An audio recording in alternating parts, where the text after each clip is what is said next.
दोस्तों, एक मशहूर गज़ल थी, अब के साल पूनम में जब तू आएगी मिलने। उसी गज़ल के चंद अशार थे। तू के आज क़ातिल है फिर भी राहत दिल है, जहर की नदी है तू फिर भी कीमती है तू। और वो नदी ये है जिसे मूसा नदी कहा जा सकता है। ऑनरेबल हाई कोर्ट ने इस बारे में ये कहा था कि इसे मॉस्किटोज़ का ब्रीडिंग हब बना दिया गया है।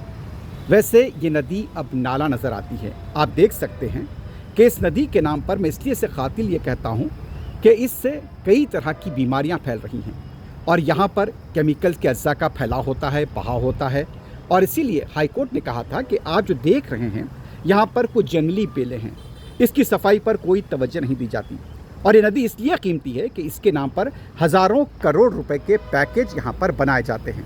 और आपको पता होगा कि ये वो पैकेज होता है जिसमें हज़ारों करोड़ रुपए होते हैं और इसकी सफाई के दावे किए जाते हैं। इस नदी में उस वक्त बहार होती है जब गंडीपेट यानी कि उस्मान सागर और हिमायत सागर से पानी छोड़ा जाता है और उसके बाद इसे नज़रअंदाज कर दिया जाता है। आप देख रही हैं कि ये जो कचरा जमा हुआ है, ये उस नदी के बाद जिस तरह से पानी छोड़ा गया था उसके बाद से यहाँ पर ये कचरा जमा हुआ है। इस नदी के अंदर कोई कचरे की सफाई नहीं हुई है। सिर्फ दावे किए जाते हैं कि इसे लंदन के तर्ज पर इसकी तरक्की दी जाएगी, थीम्स नदी के तर्ज पर इसकी तरक्की दी जाएगी, लेकिन कोई तरक्की यहाँ पर नहीं हुई है। सिर्फ यहाँ पर कचरा है, गंदगी है और उसके साथ साथ ये ब्रीडिंग हब बन गया है मच्छरों का। और यहाँ से लेकर जहाँ से नदी शुरू होती है वहाँ तक के आसपास के इलाके मच्छरों की कसरत की लिपेट में हैं।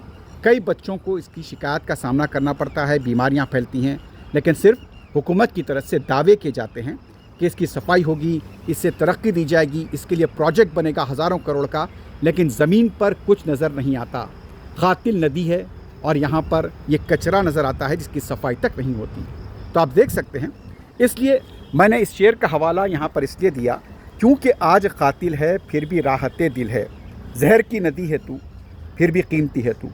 एक शेर था, बहुत ही बड़ा मशहूर शेर था कि तुम्हारी फ़ाइलों में गाँव का रंग गुलाबी है, तुम्हारी फ़ाइलों में गाँव का रंग गुलाबी है, तुम्हारे वादे झूठे तुम्हारी बातें किताबी हैं। तो उसी तरह से इस बारे में आप देख सकते हैं कि जितने भी यहाँ पर दावे किए गए हैं वो पूरे झूठे साबित हुए। कम से कम हुकूमत को जागना चाहिए, अवाम की सेहत का ख्याल रखना चाहिए और इस नदी की खूबसूरती को बहाल करने की ज़रूरत है।